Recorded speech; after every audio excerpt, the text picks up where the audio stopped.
गुरुर्ब्रह्मा गुरुर्विष्णु गुरुर्देवो महेश्वरः गुरुर्साक्षात् परं ब्रह्म तस्मै श्री गुरवे नमः। अखण्डमण्डलाकारम् व्याप्तं येन चराचरम् तत्पदं दर्शितं येन तस्मै श्री गुरवे नमः। तस्मै श्री श्री गुरवे नमः। धीरे धीरे हम सब अपनी आंखें खोलेंगे। आप सभी का आज के सेशन में स्वागत है। हमने आज doctor Gayatri Joshi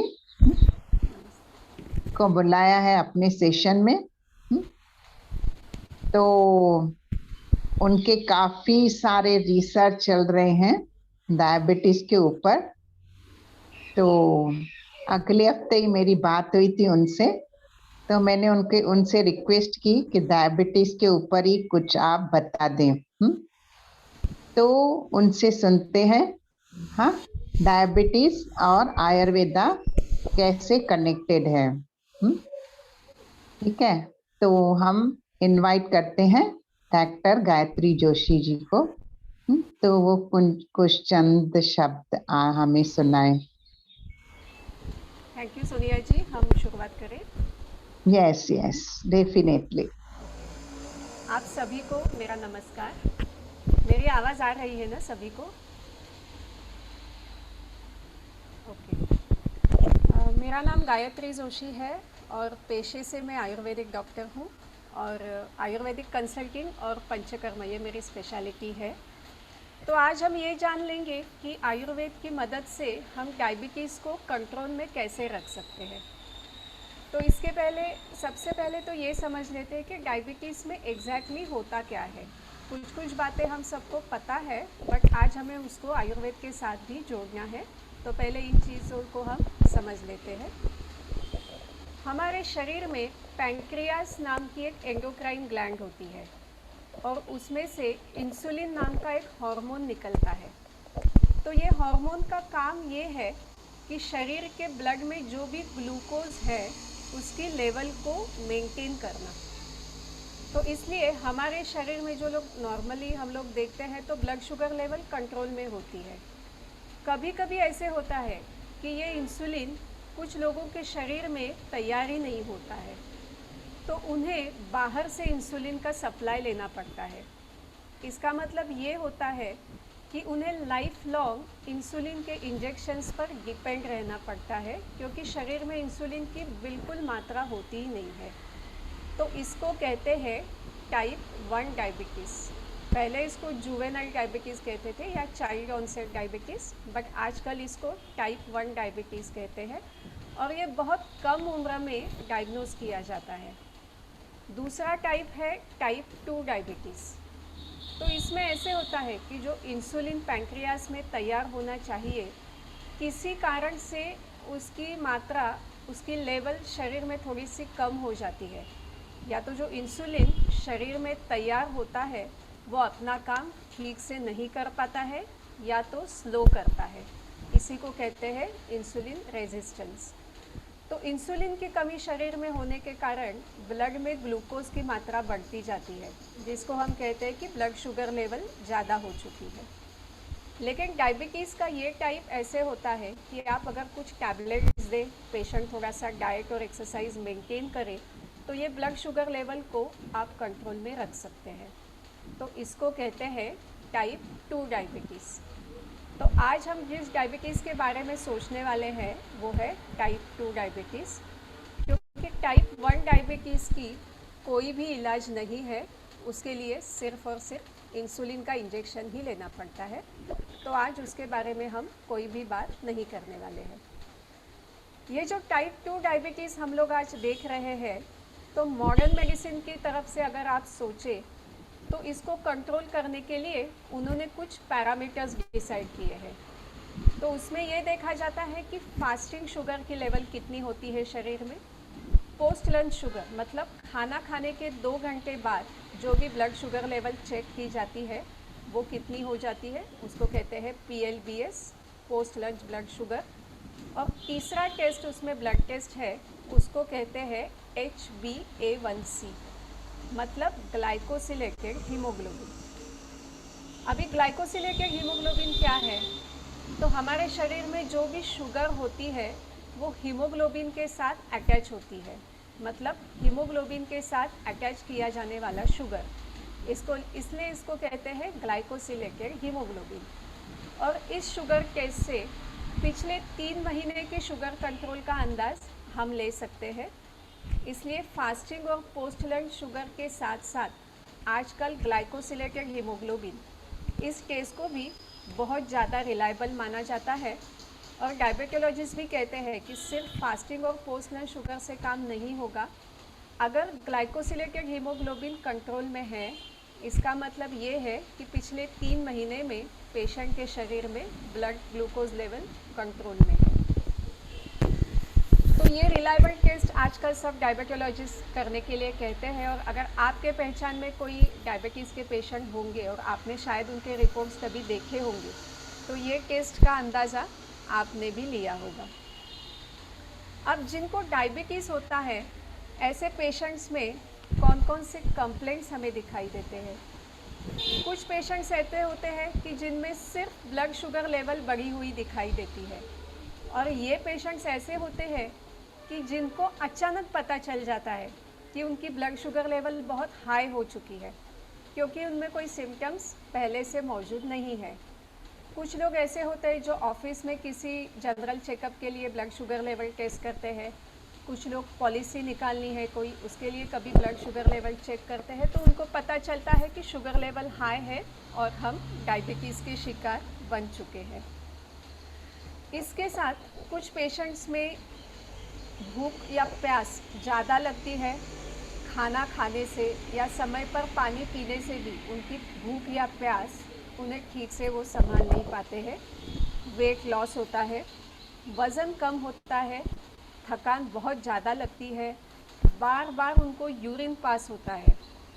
skin infection कुछ पेशेंट्स में बार बार होते हैं, या तो उनको बार बार स्किन में इचिंग होता रहता है, और तब स्किन स्पेशलिस्ट उनको बता देते हैं कि अगर आपके इन्फेक्शंस ठीक नहीं हो रहे तो एक बार जाके आपका शुगर आप चेक करवाइए। तो तब पता चलता है कि ये पेशेंट्स डायबिटिक होते हैं। मेनोपॉजल एज की लेडीज़ में काफ़ी सारे हार्मोनल चेंजेस होते रहते हैं, तो मेनोपॉज के बाद काफ़ी लेडीज़ में डायबिटीज़ या ब्लड शुगर लेवल बढ़ा होना ये हमें रेगुलर रूप में दिखाई देता है। और इस शुगर को अगर समय पर कंट्रोल नहीं किया गया तो आगे चलकर किडनी, हार्ट, ब्रेन, आइज़, ऐसे हमारे शरीर में जो भी इम्पोर्टेंट ऑर्गन्स होते हैं उनमें बहुत बड़ा डैमेज हुआ दिखाई देता है। और एक बार ये डैमेज हो चुका तो उसको रिवर्स करना बहुत मुश्किल नहीं, लेकिन करीब करीब नामुमकिन हो जाता है। तो ये हमने देखे कि मॉडर्न मेडिसिन के मुताबिक डायबिटीज़ के क्या पैरामीटर्स हैं। अब हम थोड़ा सा ये भी सोचते हैं कि आयुर्वेद में इस विषय के बारे में क्या जानकारी मिलती है। आयुर्वेद हमारे भारत का प्राचीन शास्त्र है, तो उसमें डायबिटीज़ या ब्लड शुगर लेवल्स ऐसे कोई शब्द हमें नहीं मिलने वाले हैं और मिलते भी नहीं हैं। लेकिन डायबिटीज़ में कुछ बीमारियां ऐसी हैं जिनके लक्षण आज हम जिसे डायबिटीज़ कहते हैं उसके साथ काफ़ी मेल जोल खाते हैं। तो थोड़ा सा उसके बारे में समझ लेते हैं। आयुर्वेद में प्रमेह या मधुमेह इस नाम से कुछ बीमारियों का वर्णन किया गया है।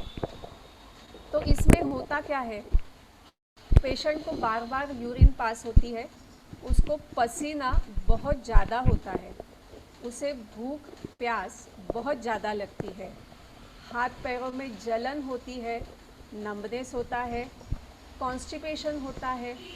कुछ लोगों को हमेशा सिर दर्द की शिकायत होती है, उनके बदन में भी दर्द होता है और भारीपन भी देखने को मिलता है। तो आज हम जिसे डायबिटीज़ कहते हैं, उसके बहुत सारे लक्षण इस प्रमेह या मधुमेह व्याधि के साथ मेलजोल खाते हुए हमें दिखाई देते हैं। ब्लड शुगर लेवल जिन लोगों में बढ़े हुए होते हैं, उनमें इनिशियल स्टेज में कभी कभी सिर्फ ब्लड शुगर लेवल ही ज़्यादा दिखाई देता है। अभी ये जितने भी सारे सिम्टम्स हमने डिस्कस किए, वो उनमें उस वक्त नहीं दिखाई देते, लेकिन इनिशियल स्टेज में ही अगर उनकी ब्लड शुगर लेवल को कंट्रोल नहीं किया गया, तो ये जो बाकी के सिम्टम्स हमने डिस्कस किए हैं, वो तो कुछ साल के बाद डेफिनेटली उनमें दिखाई देते हैं। मतलब ब्लड शुगर लेवल का टेस्ट ये सिर्फ एक इनिशियल पैरामीटर है, लेकिन आयुर्वेद में जो लक्षण बताए गए हैं या जो सिम्टम्स बताए गए हैं, वो काफ़ी एडवांस स्टेज डायबिटिक पेशेंट में दिखते हैं। इसलिए उनकी तरफ ध्यान देना या उनके प्रति सजग होना भी हमारे लिए बहुत आवश्यक है। आयुर्वेद में ये भी बताया है कि ये प्रमेह या मधुमेह होने के कारण क्या है, मतलब इसके हेतु क्या है, क्या करने से मधुमेह या प्रमेह होने की संभावना बढ़ती है, तो उनको भी हम समझ लेते हैं। कुलज या बीज दोषज इतिहास, जिसको आजकल हम कहते हैं फैमिली हिस्ट्री। तो हम सब ये जानते हैं कि जिनके घर में डायबिटीज़ की फैमिली हिस्ट्री है, उन पेरेंट्स के बच्चे उनमें अपने माता पिता से काफ़ी पहले हाई ब्लड शुगर लेवल के सिम्टम या तो डायबिटीज़ के सिम्टम दिखाई देते हैं। और क्लिनिक में जो भी पेशेंट्स आते हैं, उनमें भी हम डॉक्टर्स को जनरली यही दिखाई देता है कि पेरेंट्स में अगर 60 साल में डायबिटीज़ डिटेक्ट हुआ हो, तो बच्चों में 40 या 45 या 50 साल में ही ब्लड शुगर काफ़ी हाई मिलती है। तो वो होता है फैमिली हिस्ट्री की वजह से। दूसरा कारण है अधिक समय तक आराम से बिस्तर पर बैठे रहना या लेटे रहना, एक ही पोजीशन में काम करते बैठना, या तो बैठकर करना या तो खड़ा होकर करना। और आज कोविड की वजह से जो वर्क फ्रॉम होम का कल्चर आया है, तो हम सब ये जानते हैं कि जिनको वर्क फ्रॉम होम करना पड़ रहा है, उनको काफ़ी देर तक एक ही जगह पर लैपटॉप के या मोबाइल के सामने बैठकर उनका काम करना पड़ता है। शरीर के लिए आवश्यक जो चलन वलन है, जो ऊर्जा का उपयोग होना चाहिए, एनर्जी या कैलोरीज़ का, वो वर्क फ्रॉम होम की वजह से नहीं हो पा रहा है। और अगर आपने हिस्ट्री ली, तो पिछले 1.5 साल में जिनको वर्क फ्रॉम होम बहुत ज़्यादा करना पड़ रहा है, उनको या तो मोटापा है, ओबेसिटी है, शुगर के प्रॉब्लम्स है, जॉइंट स्टिफनेस है, या तो डिप्रेशन जैसी बीमारी है, क्योंकि शरीर और मन का चलन वलन अच्छे से नहीं हो पा रहा है। आयुर्वेद ये भी कहता है कि बहुत अधिक क्वांटिटी में, बहुत अधिक मात्रा में दही, मतलब कर्ड जो लोग खाते हैं, उनके शरीर में कुछ ऐसे चेंजेस होते हैं जो आगे चलकर आयुर्वेद ने जो मधुमेह या प्रमेह बताए हैं, उसके कुछ लक्षणों को बना देता है। नवीन धान्य, इसका मतलब है ये होता है कि नया ही उगा हुआ गेहूँ, चावल या बाकी कोई अनाज खाना, क्योंकि ये खाने से शरीर में दोषों का संतुलन बिगड़ जाता है। तो हम सबको याद होगा कि हमारे दादा दादी या नाना नानी के समय वो पुराना गेहूँ या चावल, मतलब जो 6 महीने पुराना, 1 साल पुराना हो, तो उसको इस्तेमाल करते थे। लेकिन आजकल हम खुद खेती नहीं करते हैं और हमें कोई गारंटी नहीं है कि हमें पुराना ही धान मिले। तो हम आयुर्वेदिक डॉक्टर्स पेशेंट को, स्पेशली डायबिटीज़ के पेशेंट को ये सजेस्ट करते हैं कि आप जो भी गेहूँ या चावल खाते हैं, उसको, स्पेशली चावल, क्योंकि उसका ग्लाइसेमिक इंडेक्स थोड़ा ज़्यादा होता है, उसके शुगर बढ़ने के चांसेस ज़्यादा होते हैं, तो इसको आप थोड़ा सा रोस्ट करें और फिर उसको आप पका के राइस बनाकर खा सकते हैं। तो उसका वाटर कंटेंट आप कंट्रोल कर लेते हो। जैगरी मतलब गुड़, इसकी चीज़ें बहुत ज़्यादा खाने से शरीर में इम्बैलेंस होता है।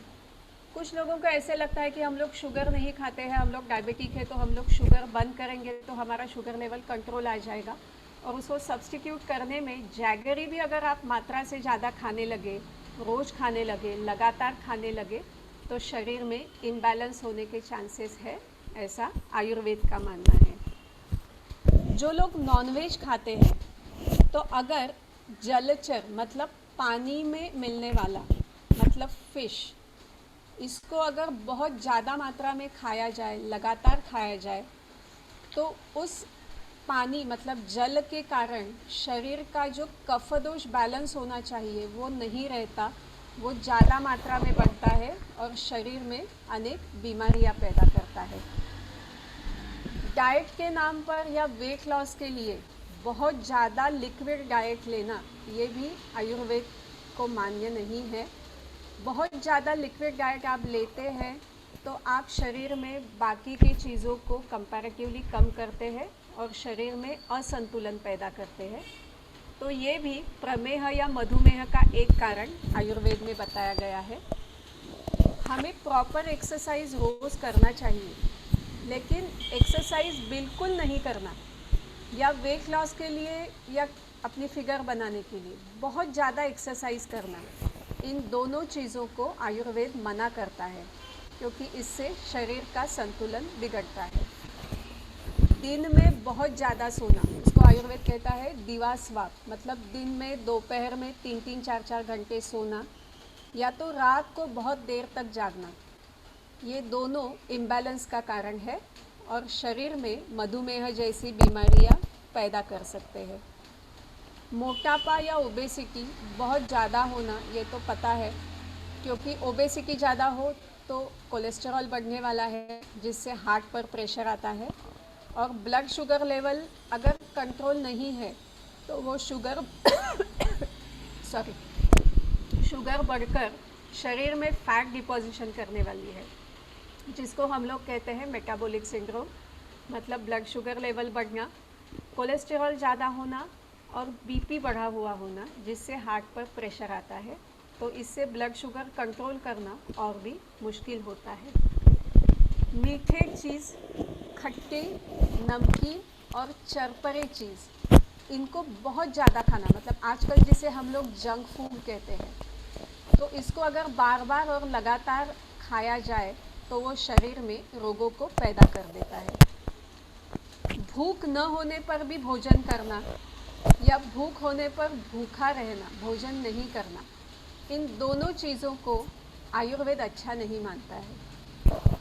भूख, प्यास, मलमूत्रादि जो शरीर के वेग है, मतलब जो शरीर के सेंसेशन है, उनको या तो ज़बरदस्ती रोकना या न आने पर भी ज़बरदस्ती शरीर से बाहर निकालने की कोशिश करना, इसको आयुर्वेद कहता है कि ये अनेक रोगों का मूल कारण है और उसमें से एक है मधुमेह या प्रमेह। अलग अलग तरह के फैट डाइट्स करना, शरीर को अस्वच्छ रखना, मतलब पर्सनल हाइजीन को मेंटेन नहीं करना, ये भी एक कारण आयुर्वेद में बताया गया है कि जो आगे चलकर कुछ सालों के बाद प्रमेह या मधुमेह को निर्माण कर सकता है। तो ये जितने भी कारण आयुर्वेद में बताए गए हैं वो हमारे शरीर के वात, पित्त और कफ, इन तीनों दोषों का संतुलन बिगाड़ते हैं। और आयुर्वेद का ये मानना है कि ये संतुलन जब बिगड़ जाता है तो शरीर में रोग पैदा होते हैं, और ये जब संतुलित रहते हैं, बैलेंस्ड रहते हैं, तो हम स्वस्थ मतलब निरोगी रहते हैं। अब सिर्फ अगर हम लोग ब्लड शुगर के बारे में ही सोचते रहेंगे तो ब्लड शुगर का बढ़ना या कम होना ये एक इनिशियल फेज़ है, ये तो हम लोग ऑलरेडी देख चुके हैं। हम ये भी देख चुके हैं कि आयुर्वेद में जो भी लक्षण या सिम्टम डायबिटीज़ के बताए गए हैं वो एक्चुअल डायबिटीज़ के एडवांस स्टेज के सिम्टम्स हैं। तो इसलिए हमें दोनों चीज़ों को बैलेंस करना है। अगर इनिशियल स्टेज में ही हमें पता चले कि ब्लड शुगर लेवल हमारी थोड़ी सी हाई हो चुकी है, तो हमें उसी वक्त सजग होकर उसका ठीक से ट्रीटमेंट करना है कि आगे चलते हुए आयुर्वेद में जो भी एडवांस सिम्टम डायबिटीज़ के बताए हैं उसको फेस करने की नौबत हम पर नहीं आ जाए। तो अब हम लोग थोड़ा सा समझ लेते हैं कि आयुर्वेद इसको कंट्रोल करने में हमारी कैसी हेल्प या सहायता कर सकता है। आपने बहुत सारे लोग ऐसे देखे होंगे कि जिनकी ब्लड शुगर लेवल तो कंट्रोल में है, क्योंकि वो बहुत सारे हाइपोग्लाइसेमिक एजेंट्स मतलब एलोपैथी के जो भी दवाइयाँ हैं वो अपने ब्लड शुगर को कंट्रोल करने के लिए लेते हैं, लेकिन उसके बावजूद भी इन लोगों में और कुछ कंप्लेंट्स होते हैं, जैसे कि उनमें वेट लॉस होता है, उनमें एंथुजियाज़म की कमी होती है, उत्साह का अभाव होता है, उनको थकान बहुत जल्दी आती है, फिज़िकली और साइकोलॉजिकली भी ये लोग बहुत जल्दी थके हुए दिखाई देते हैं। इन बहुत ज़्यादा एलोपैथिक दवा लेने से उनको भूख ठीक से नहीं लगती है, कॉन्स्टिपेशन के प्रॉब्लम काफ़ी पेशेंट्स में मैंने देखे हैं। शुगर कंट्रोल तो होती है, लेकिन हाथ पैरों में जलन होती है, झंझनाहट सी होती है, नमनेस होता है, कुछ लोगों में तो सेंसेशन की भी काफ़ी कमी हो जाती है। मतलब इनमें ब्लड शुगर लेवल तो कंट्रोल में आ चुकी है, लेकिन आयुर्वेद जिसको प्रमेह या मधुमेह कहता है वो कंट्रोल में नहीं आया है, वो वैसे ही कैरी फॉरवर्ड हो रहा है। तो इसलिए इनिशियल स्टेज में ही अगर आयुर्वेद का सहारा लिया जाए तो इन सारे सिम्टम्स को हम बहुत अच्छी तरह से प्रिवेंट कर सकते हैं। और हम सबको पता है कि prevention is always better than cure. तो अब देखते हैं कि आयुर्वेद हमारी कैसे मदद कर सकता है। जिनमें डायबिटीज़ की फैमिली हिस्ट्री हो वो पहले से ही अपने हेल्थ के बारे में थोड़ा सा और अवेयर मतलब सजग हो जाए, रेगुलर चेकअप करते रहे। और माता पिता को अगर 50s या 60s में डायबिटीज़ डिटेक्ट हुआ हो तो उनके बच्चों को तो थोड़ा सा 40 या 45 एज में ही एटलीस्ट ईयरली चेकअप करना चाहिए कि आपकी ब्लड शुगर लेवल कंट्रोल में है या आप बॉर्डर लाइन डायबिटिक बन चुके हो, ये आप पहले ही समझ ले सकते हैं। फिर हेल्दी लाइफस्टाइल हम सब जानते हैं, हम सबको अपनानी भी चाहिए। इसमें हेल्दी फूड आपको लेना चाहिए जिसमें होल ग्रेन्स है, सीरियल्स है, फ्रेश फ्रूट्स है। जंक फूड डेफिनेटली अवॉइड करना चाहिए। प्रॉपर और रेगुलर एक्सरसाइज करना चाहिए। प्रॉपर रेस्ट हम सबको लेनी चाहिए। आयुर्वेद ने जो भी मधुमेह के कारण हमें बताए गए हैं तो जितना हो सके उनसे दूर रहना चाहिए। स्ट्रेस मैनेजमेंट करना चाहिए और इसके लिए डेफिनेटली योगा, मेडिटेशन, सुदर्शन क्रिया जैसे जो भी टेक्निक्स है हमारी बहुत मदद करते हैं। और हम इतने सालों से देख भी रहे हैं कि जो लोग रेगुलर योगा, मेडिटेशन, प्राणायाम करते हैं वो फिज़िकली और साइकोलॉजिकली उनकी हेल्थ बहुत अच्छी हो जाती है। अगर बॉर्डर लाइन शुगर डिटेक्ट हो गई है तो आप डेफिनेटली आपके नज़दीक जो भी आयुर्वेदिक डॉक्टर है उनकी मदद आप ले सकते हैं। तो वो आपको प्रॉपरली गाइड कर सकते हैं कि इस शुगर को कंट्रोल करने के लिए आपको क्या करना चाहिए। आप एलोपैथी दवा के साथ आयुर्वेदिक दवा ले सकते हैं, लेकिन दवा कोई भी हो, चाहे एलोपैथी हो या आयुर्वेदिक, सेल्फ मेडिकेशन ना करें। अपने मन से कोई भी दवा प्लीज़ नहीं ले। जो भी आपके पहचान के डॉक्टर है उनसे आप सलाह ले सकते हैं।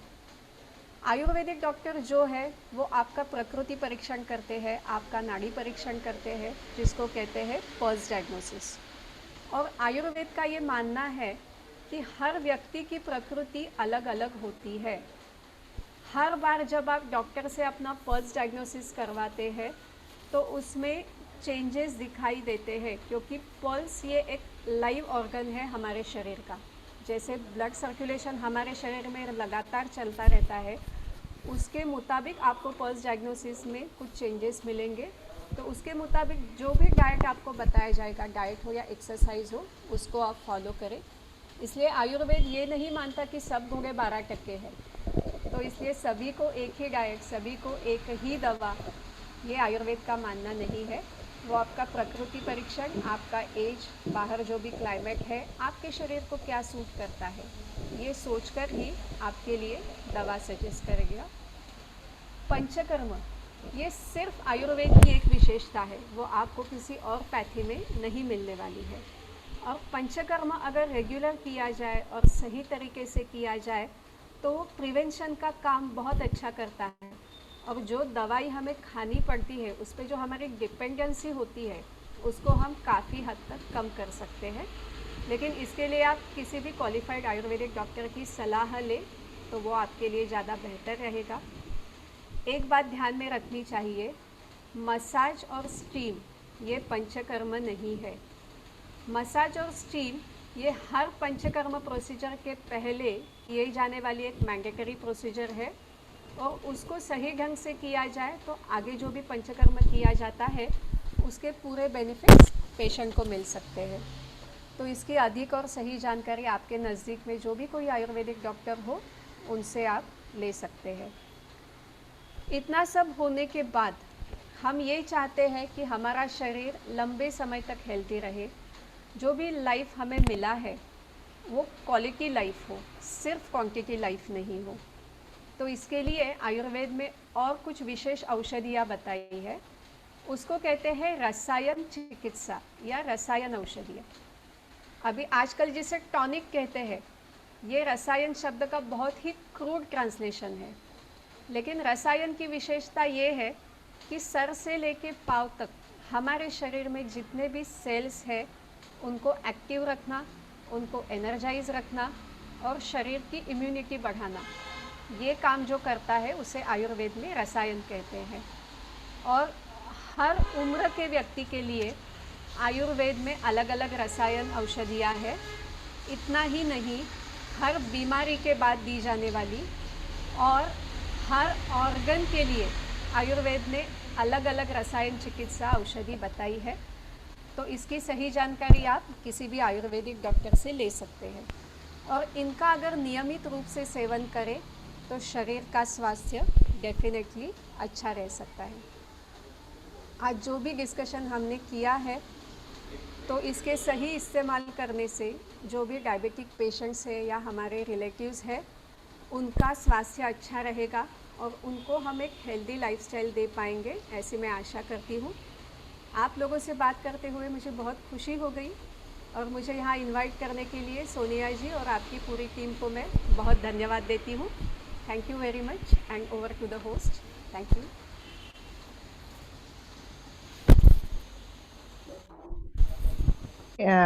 किसी के कुछ प्रश्न है तो पूछ सकते हैं चैट बॉक्स में, तो गायत्री जी हमें उनका जवाब देंगे। किसी के भी कोई सवाल है तो आप पूछ ऐसे भी सकते हैं। अनम्यूट करके भी पूछ सकते हैं अगर चैट बॉक्स में नहीं डालना हो तो।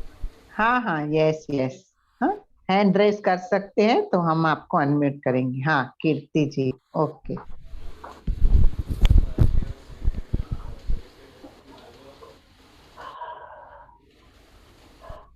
हाँ हेलो कीर्ति जी, हाँ जी। पूछिए। हाँ मैम, HbA1c का कितना रोल है डायबिटीज के? हाँ, HbA1c का जैसे मैंने बताया ना, अगर आज आपने या किसी पेशेंट ने HbA1c ये ब्लड टेस्ट की तो ये पता चलेगा कि पिछले 3 महीने में डायबिटीज़ का कंट्रोल शरीर में कैसा है। यूजुअली कैसे होता है कि ब्लड शुगर जब फास्टिंग या पोस्ट लंच हम लोग करते हैं तो कुछ लोगों को ऐसी आदत होती है कि अभी 8 दिन के बाद ब्लड शुगर लेवल अगर चेक करनी है तो 8 दिन वो अपने डाइट का बहुत अच्छा ख्याल रखते हैं, मीठी चीज़ें नहीं खाते हैं या ओवर ईटिंग नहीं करते हैं या एक्सरसाइज नहीं करते हैं। तो उनमें सिर्फ कुछ दिनों के लिए आपको ब्लड शुगर लेवल आपकी कंट्रोल में है या नहीं इसका पता चल जाता है, लेकिन जो पिछले 3 महीने का कंट्रोल आपको बता सकता है ग्लाइकोसिलेटेड हीमोग्लोबिन, वो टेस्ट डेफिनेटली ज़्यादा रिलायबल है। तो आज अगर आपने देखा तो जो भी जितने भी डायबिटोलॉजिस्ट हैं वो सिर्फ फास्टिंग या पोस्ट लंच शुगर पे फोकस नहीं करते हैं।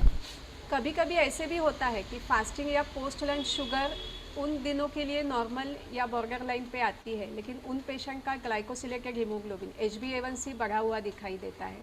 इसका मतलब ये है कि पिछले 3 महीने में आपके शरीर में शुगर की कंट्रोल इतनी अच्छी नहीं रही जितनी पिछले 8 दिनों में है। तो हमारा एम तो यही रहेगा ना कि शुगर हमेशा कंट्रोल में आ जाए।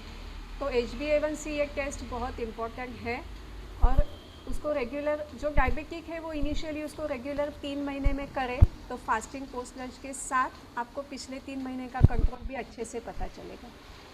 तो इसको करना चाहिए, अगर आपके डायबिटोलॉजिस्ट आपको बता रहे तो आपको करना चाहिए।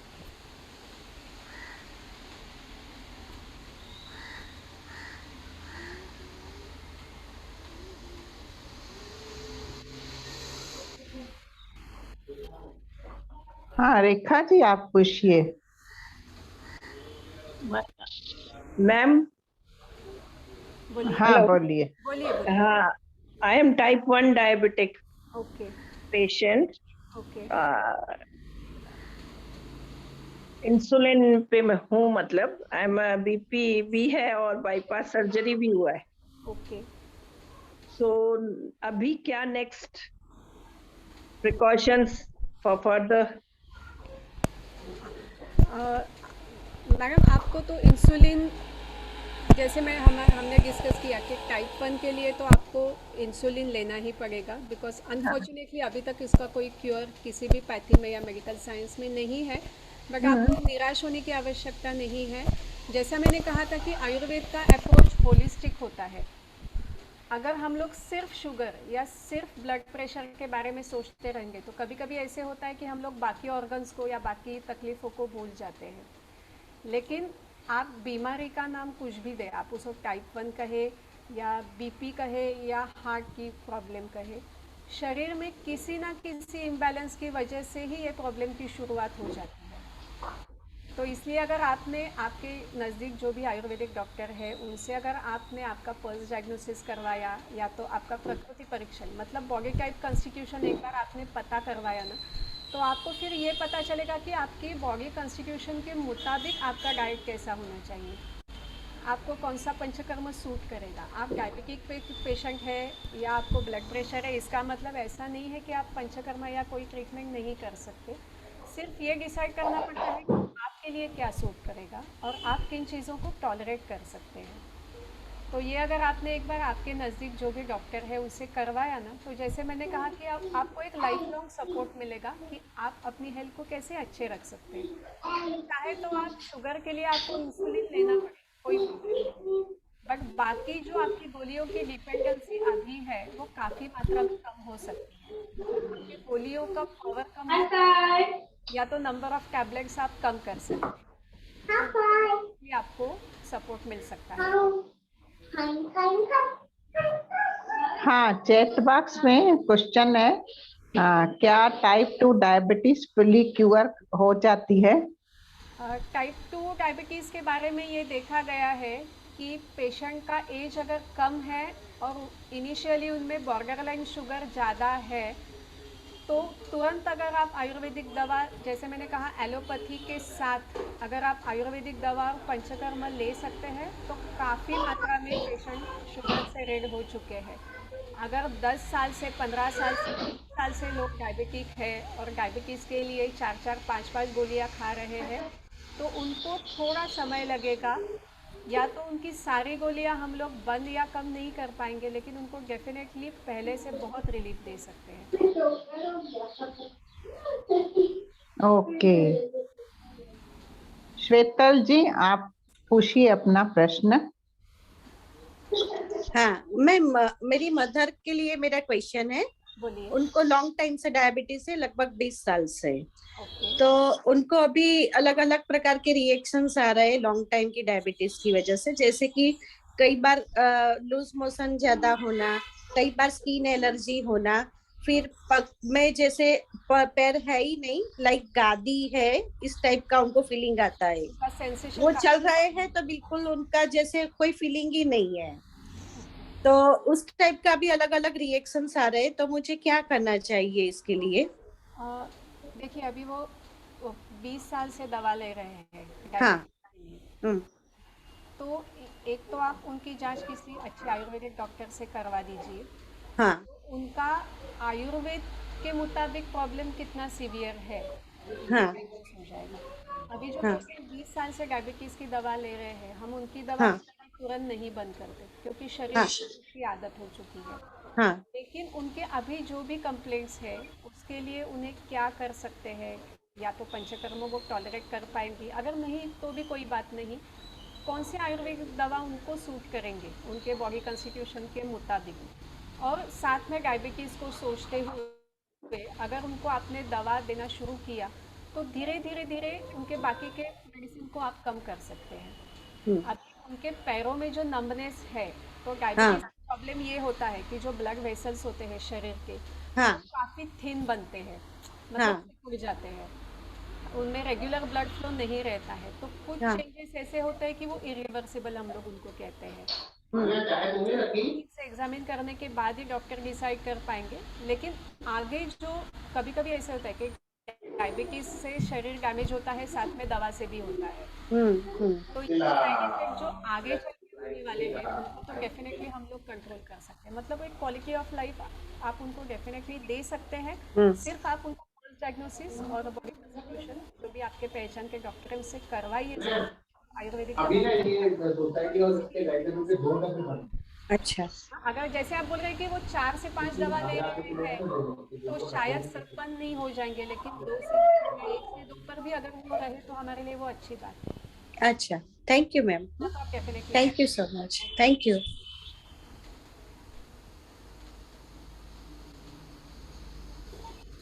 आप अपना प्रश्न पूछ सकते हैं। मस्ती में अनम्यूट करिए।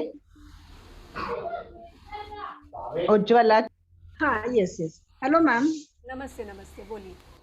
नमस्ते, मुझे पूछना है कि डायबिटीज का जो डाइट है, प्रॉपर डाइट, और फ्रूट्स क्या खाएं, फ्रूट्स में क्या खाएं? हाँ, देखिए डायबिटीज़ है तो काफ़ी लोग डरते हैं कि अभी क्या खाएं या क्या नहीं खाएं।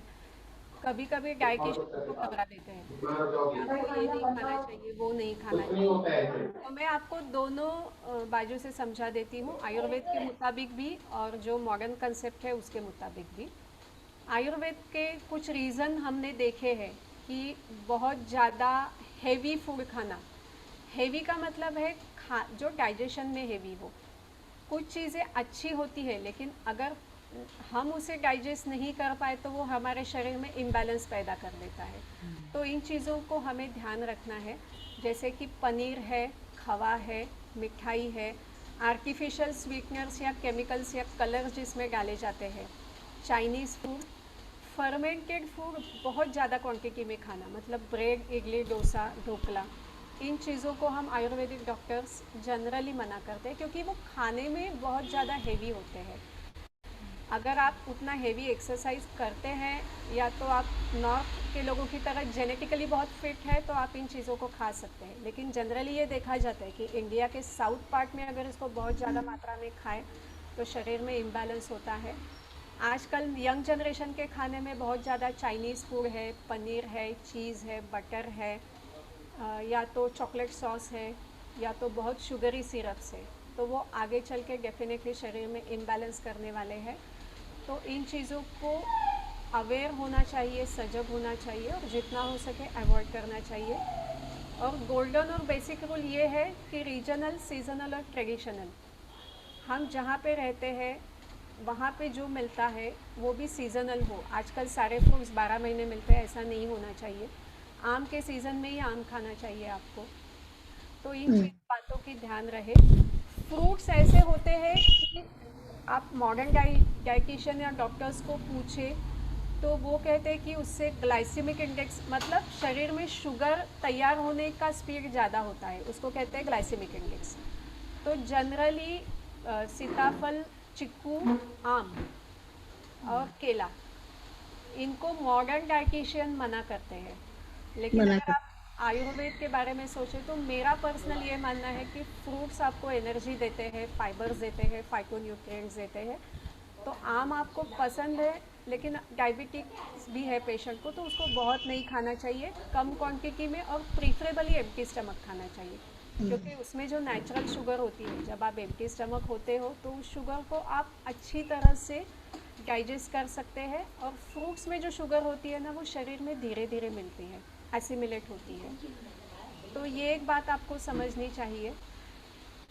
कुछ डाइटिशियन का ये मानना है कि कुछ लोगों में हीट से भी शुगर बढ़ती है। अभी अभी मैंने लास्ट वीक एक लेक्चर सीरीज अटेंड किया था, उसमें डाइटिशियन आए थे, तो उनका ये कहना था कि सिर्फ राइस से शुगर नहीं बढ़ती है, व्हीट से भी बढ़ती है, मिलेट से भी बढ़ती है। तो अगर ऐसा सोचे तो खाना बहुत मुश्किल हो जाएगा, मतलब ये मुसीबत आएगी फिर क्या खाए हम लोग। इसलिए ये गोल्डन रूल रखे कि आपको जब भूख लगे तभी आपको खाना चाहिए, जब प्यास लगे तब पानी पीना चाहिए, वो भी बिल्कुल धीरे धीरे, जैसे हम लोग फूड को चबाते हैं वैसे पानी पीना चाहिए। और जो हमारा रीजनल, सीजनल और ट्रेडिशनल डाइट है उसको अवेयर रह के खाना चाहिए। अब प्रकृति परीक्षण के बारे में मैं बार बार बता रही हूँ, तो अब मैं अपना एग्जांपल देती हूँ। मैं पित्त वात प्रकृति मेरी खुद की है, तो मुझे दही खाने के लिए आप बोलेंगे तो मुझे हैवीनेस फील होता है, या फिर मुझे साइनस की शिकायत बहुत जल्दी शुरुआत हो जाती है। लेकिन अगर मैं छाछ रोज़ पी सकती हूँ, रात में भी पीऊँ, तो मुझे कभी तकलीफ नहीं होती। तो इसलिए आयुर्वेद हर व्यक्ति को अलग मानता है, लेकिन बेसिक रूल्स जो मैंने आपको बताया कि आपको दाल, राइस, सब्जी, रोटी, होल ग्रेन्स, फ्रूट्स, कभी कभी ड्राई फ्रूट्स, इतना तो आप डेफिनेटली खा सकते हैं। डायबिटीज़ अगर है तो शुगर आपकी मेंटेन रहनी चाहिए और वो धीरे धीरे धीरे ब्लड में मिक्स होनी चाहिए। डायबिटीज़ का प्रॉब्लम कब होता है? जब शुगर अचानक से बढ़ती है। इसलिए खाने का हेवी लोड ना दे, दिन में 3 से 4 बार या 4 से 5 बार, जैसे आपकी भूख हो, आपके डाइजेस्टिव फायर हो, उसके मुताबिक आप आपका रेगुलर खाना खा सकते हैं। बट डेफिनेटली बहुत ज़्यादा हेवी स्वीट्स नहीं खाना है, इतना परहेज आप कर सकते हैं। Thank you ma'am.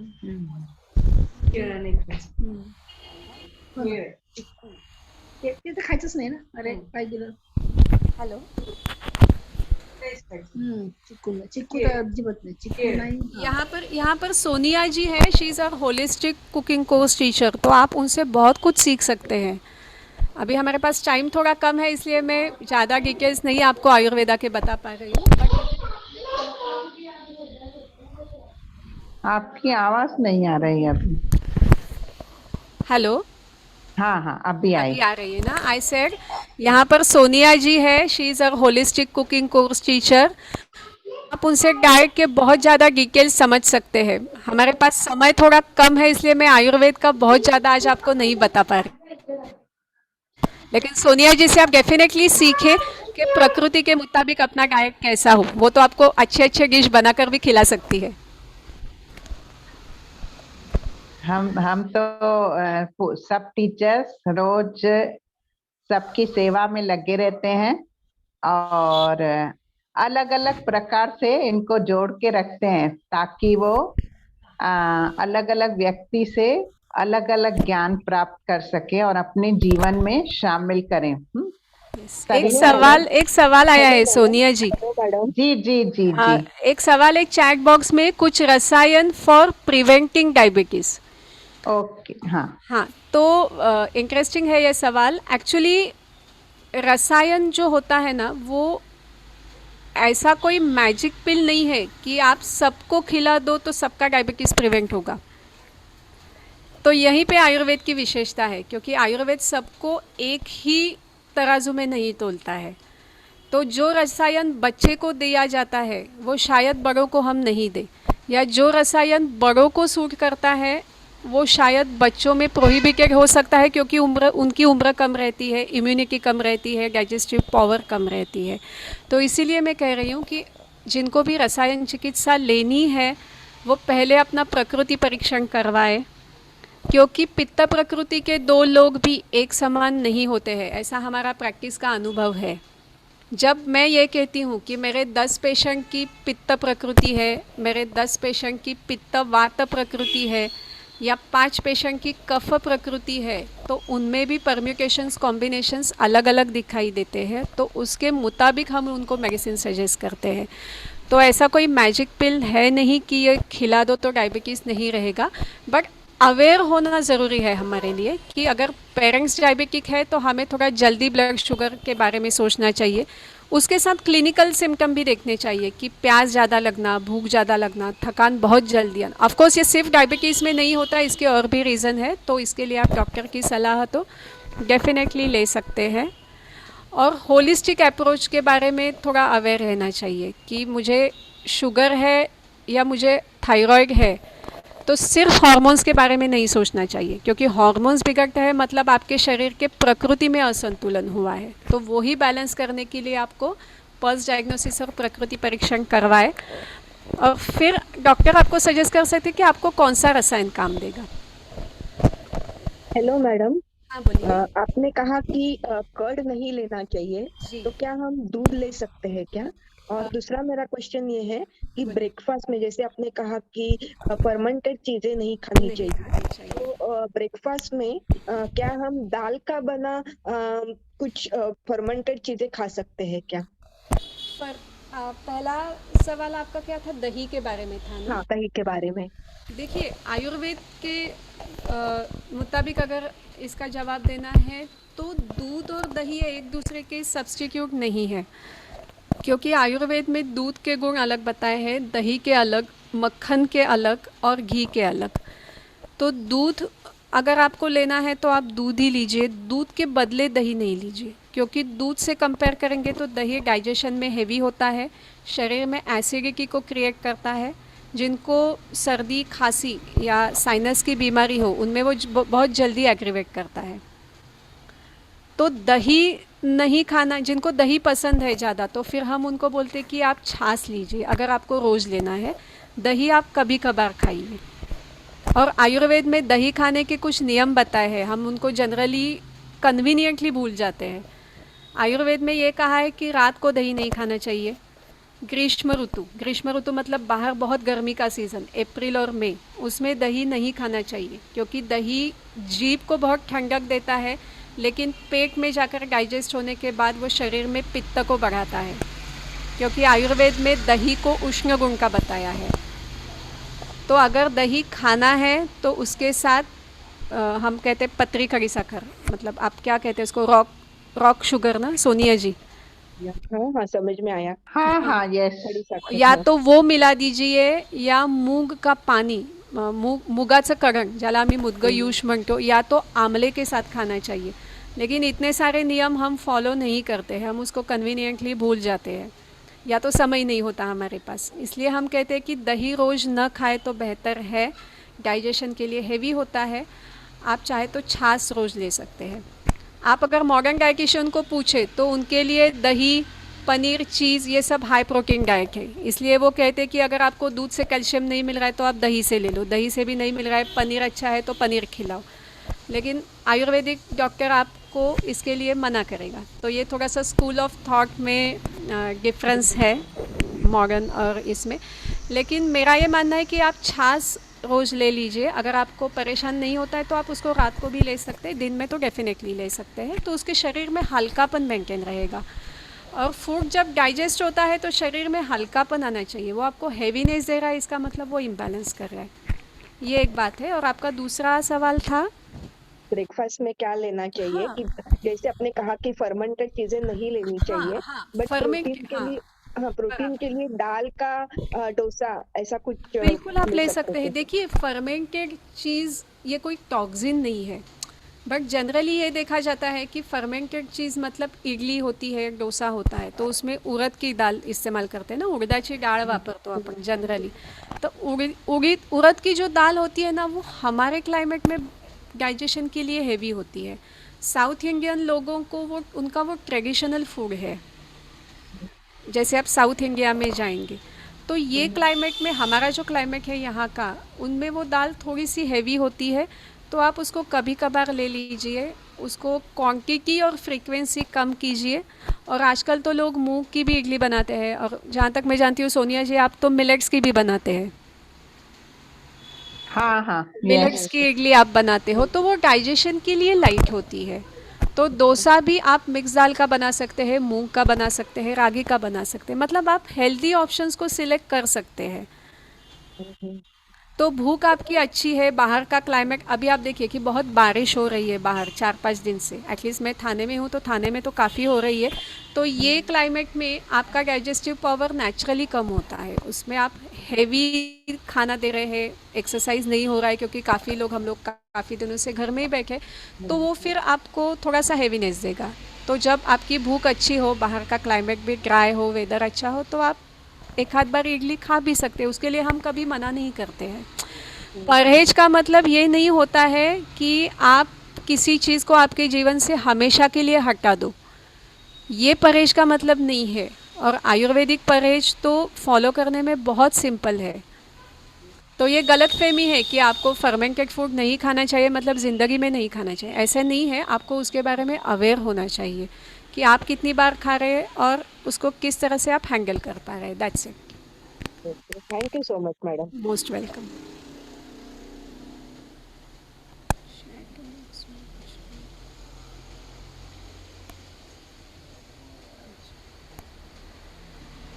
Vanita Haryani.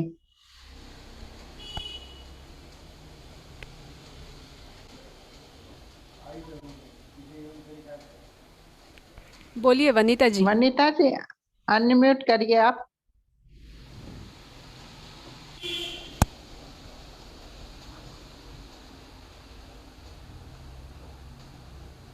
आप अपना वीडियो ऑन करेंगे वनिता जी?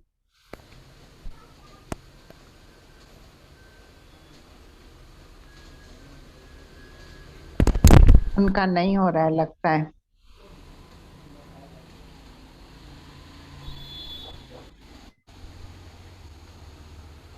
ठीक है, कोई बात नहीं। और किसी को कुछ पूछना है? अभी हमारा समय भी हो गया है।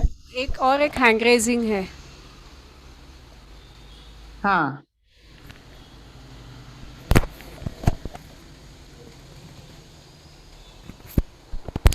हेलो, श्वेतल। मैंने तो ऑलरेडी पहले पूछ शीतल लिया करके था। है, सोनिया तो क्या शीतल करना? कर, अच्छा। शीतल। एक सवाल है चैट बॉक्स में, स्किन एलर्जीज हमेशा होती है तो क्या करना चाहिए? बेसिकली उसका रीज़न पता करना चाहिए। स्किन एलर्जी होती है इसका मतलब ये डरने की बात नहीं है कि डायबिटीज़ ही है उसी की वजह से हो रही है, ऐसा नहीं है। कभी कभी स्किन बहुत ज़्यादा सेंसिटिव हो सकती है, या तो क्लाइमेट चेंज की वजह से। अगर इम्यूनिटी कम हो तो क्लाइमेट चेंज हमारी स्किन टॉलरेट नहीं कर सकती है। तो पहले रीज़न फाइंड आउट करना पड़ेगा और उसके बाद डेफिनेटली आप ट्रीटमेंट कर सकते हैं उसका। स्किन एलर्जी मतलब डायबिटीज़ है, ऐसा डरने की कोई बात नहीं है आपको। और एक हैंड रेजिंग वनीता जी का ही है, हैंड रेजिंग हाँ, उनको मैंने डाला है के कि बॉक्स। आप वीडियो ऑन करिए और अनम्यूट करिए। वनीता जी। Hello hello. हाँ,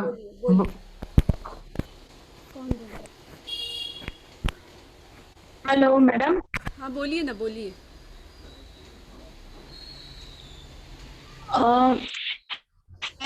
थायराइड की भी दवा लेती हूँ मैं। आपकी आवाज़ नहीं आ रही है, ब्रेक हो रही है बीच में। एक मिनट। मैं थायराइड की भी दवा लेती हूँ हाँ और शुगर बॉर्डर लाइन पे आ रही है, तो एट ओके। प्रेजेंट मैं होम्योपैथिक ट्रीटमेंट ले रही हूँ, तो उससे कुछ रिलीफ मिलेगा? क्यों नहीं मिलेगा? आप अगर आपकी एक ट्रीटमेंट चल रही है तो आप उसको प्लीज़ कंटिन्यू कर दीजिए। होम्योपैथी। हाँ बिल्कुल कर दीजिए, वो भी एक पैथी है ना, तो उसके भी कुछ अपने प्रिंसिपल्स है। तो आप क्वालिफाइड होम्योपैथिक डॉक्टर से दवा ले रहे हैं तो प्लीज़ कंटिन्यू कीजिए। और आप जो भी ले रहे हैं उसको फेथ के साथ लीजिए, थोड़ा विश्वास के साथ लीजिए, तो डेफिनेटली कम हो जाएगा। Thank you. बाजरे की रोटले के साथ दही खा सकता हूँ रात को? ये सवाल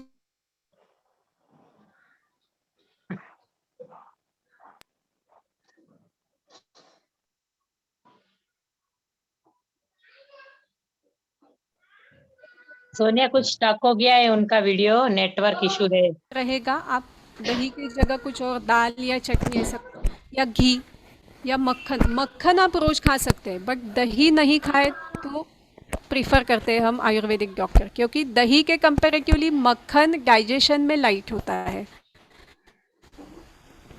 तो मक्खन आप बाजरे की रोटी के साथ रोज़ खा सकते हैं, बट दही रोज़ ना खाए, कभी कभार खाए तो ज़्यादा बेहतर रहेगा।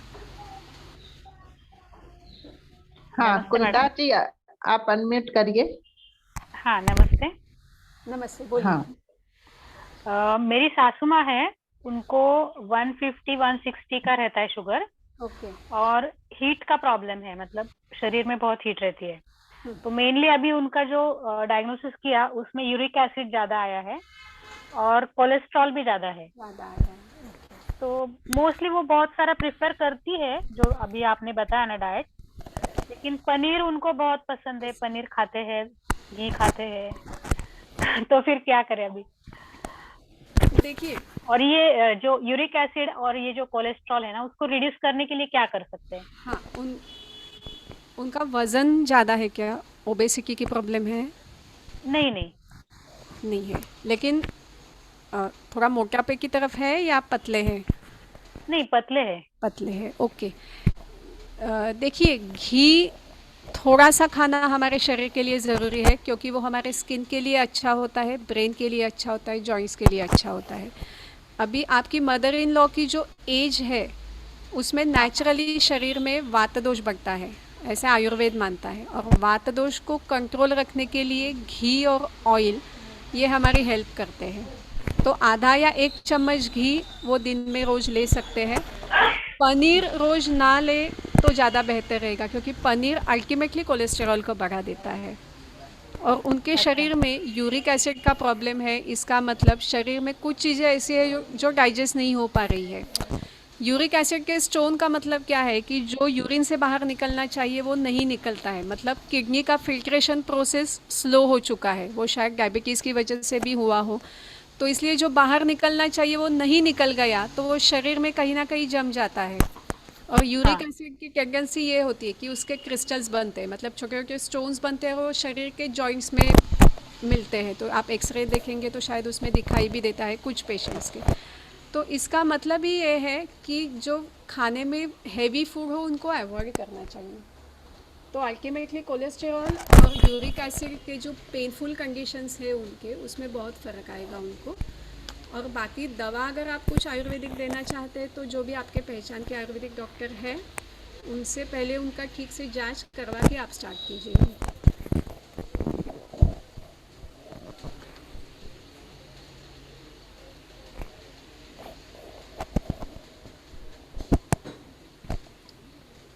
मेरे बेटे को फेस पे पिंपल्स आते हैं, उसका क्या रीज़न है? एज 18 ईयर्स है। 18 ईयर्स एज में पिंपल्स आना इज़ कॉमन और थोड़ा सा नेचुरल है, बिकॉज हार्मोनल चेंजेस काफ़ी होते हैं और काफ़ी फास्ट भी होते हैं। और ये एज के बच्चे, चाहे लड़का हो या लड़की, उनकी फेशियल स्किन में ना स्वेट ग्लैंड्स उनके ज़्यादा सेंसिटिव बन जाते हैं, तो उसकी वजह से ऑयलिंग ज़्यादा होता है। तो उनके लिए ज़रूरी है कि रेगुलर एक्सरसाइज करें, कॉन्स्टिपेशन ना हो इसका ध्यान दे, रात को समय पे सोए, फेसबुक व्हाट्सएप पे ज़्यादा देर तक नहीं एक्टिव रहे, और खाने में ध्यान दे, जंक फूड ज़्यादा ना खाए, हेल्दी फूड खाए। तो धीरे धीरे ये प्रॉब्लम ऑटोमेटिकली कंट्रोल में आता है। ये इस एज का, टीन एज का ये नॉर्मल प्रॉब्लम है, उसके लिए ज़्यादा टेंशन लेने की ज़रूरत नहीं। बहुत अनकंट्रोलेबल है तो फिर आप मेडिसिन के बारे में सोच सकते हैं।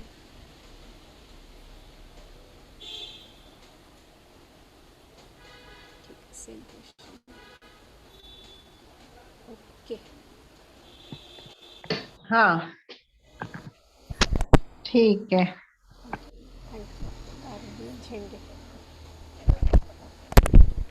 हेयर फॉल का आयुर्वेदा में,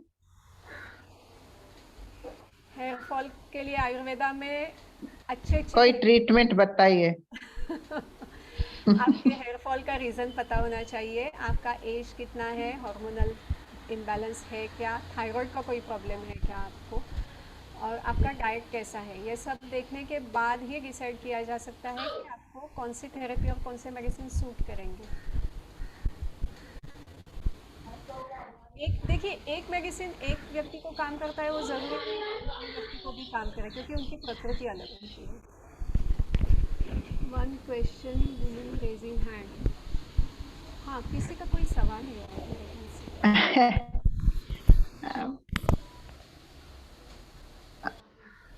अनम्यूट करूं उनको? हाँ हाँ, कर दीजिए।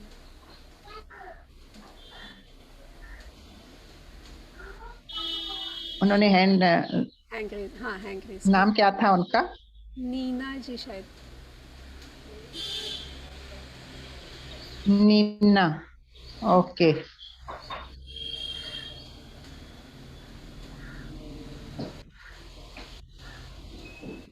वन क्वेश्चन, हाँ नीना, यस, हाँ बोलिए।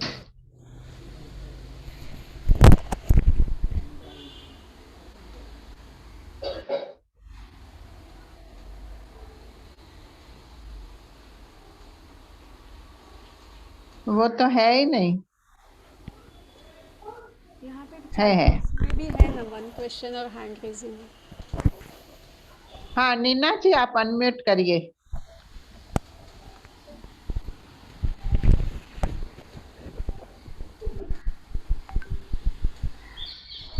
हेलो, नमस्कार मैम। नमस्ते नमस्ते, बोलिए। या मैम, मैंने अभी आपका सारा सुना। आप ज्यादातर आपने यही बोला कि आयुर्वेद में हम कर्ड खाने के लिए मना करते हैं कि कर्ड नहीं खाना चाहिए। कर्ड खाने के लिए नहीं मना करते हैं, कर्ड रोज खाने के लिए मना करते हैं। रोज खाने के लिए मना करते हैं, पर मैम जैसे डॉक्टर खादर का प्रोटोकॉल हम फॉलो कर रहे हैं, तो डॉक्टर खादर तो हमें ये एडवाइस करते हैं कि इसमें लैक्टोबैसिलस बैक्टीरिया डेवलप होते हैं, तो ये हमारे गट हेल्थ के लिए बहुत अच्छे हैं। तो अगर गट हेल्थ ठीक होगा तो gut health is the second brain of your body, exactly करने में हेल्प करता है। राइट। तो फिर हम तो जैसे मिलेट्स ले रहे हैं, तो उसके साथ हम प्रेफर करते हैं कि हम कर्ड को लें या बटर मिल्क को प्रेफर करते हैं।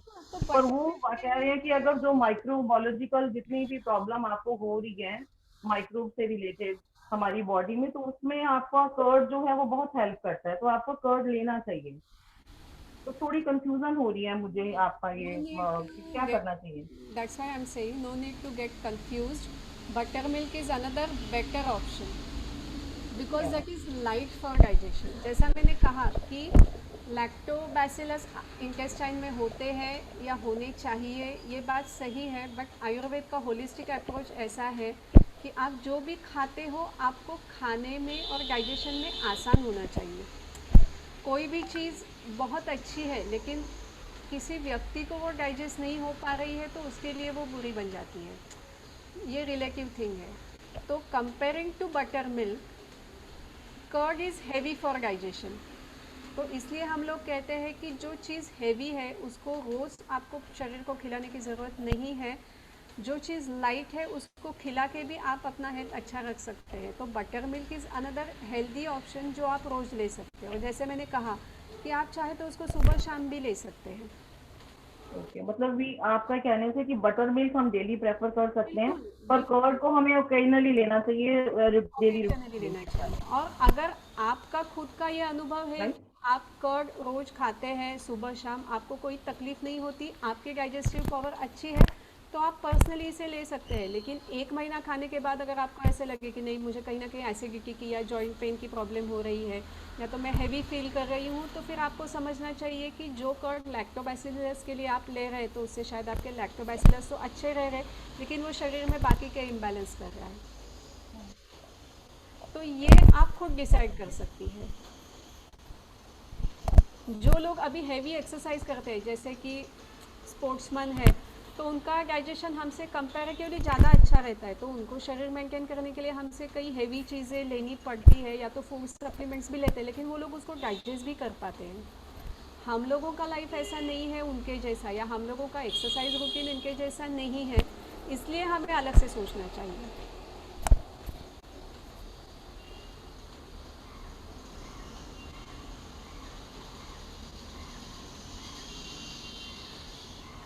ठीक है, हमारा समय खत्म हो गया है।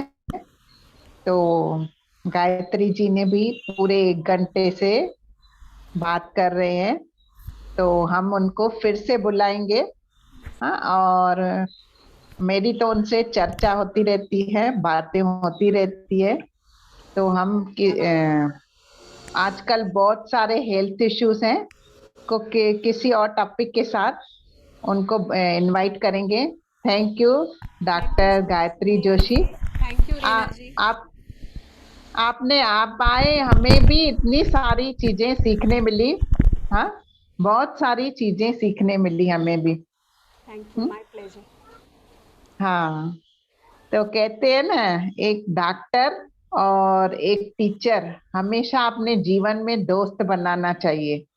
तो ये है, मुझे आज अनुभव हो रहा है। हाँ, बहुत कुछ सीखने मिलता है हमें। हाँ, और सभी को थैंक यू, आपने अपना कीमती समय निकाल के हमारे साथ जुड़े, हाँ, हमारे साथ जुड़े। और मैंने डॉक्टर गायत्री जोशी का नंबर भी डाल दिया है चैट बॉक्स में।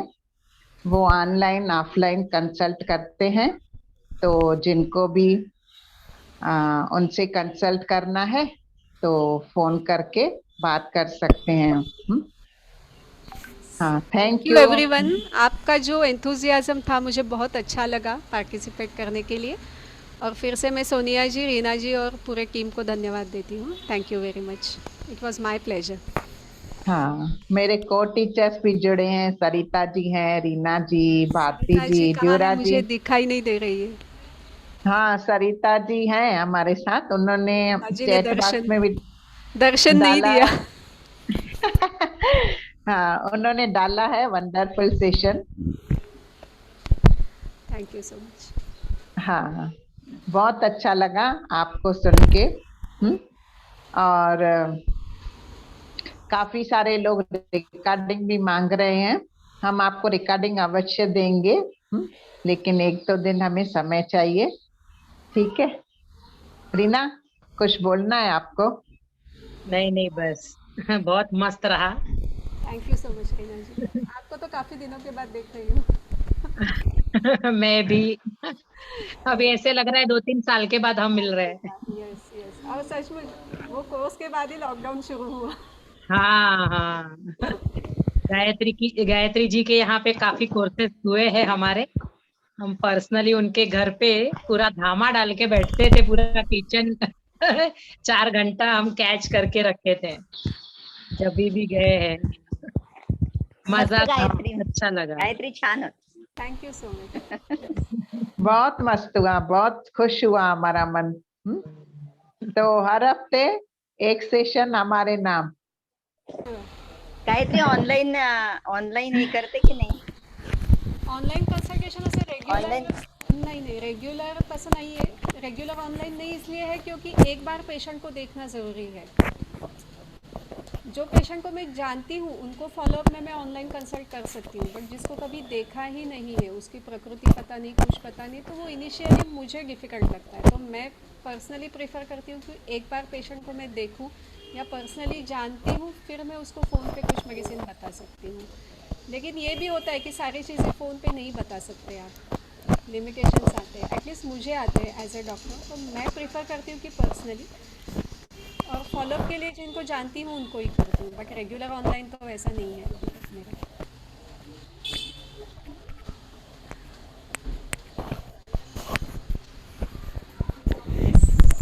चले ठीक, चले। हाँ, थैंक यू सो मच। जय Gurudev. Thank you. Thank you, thank you so bye. 5 बजे हमारा सेशन है विनीत जी का, वो कुछ अलग बताने वाले हैं, हेल्दी चीजें। तो हमारे साथ जरूर जुड़े और मैसेज भी फॉरवर्ड करें। ठीक है, ठीक है। Thank you Gayatri ji. Sonia ji, bye bye, my pleasure. Bye bye.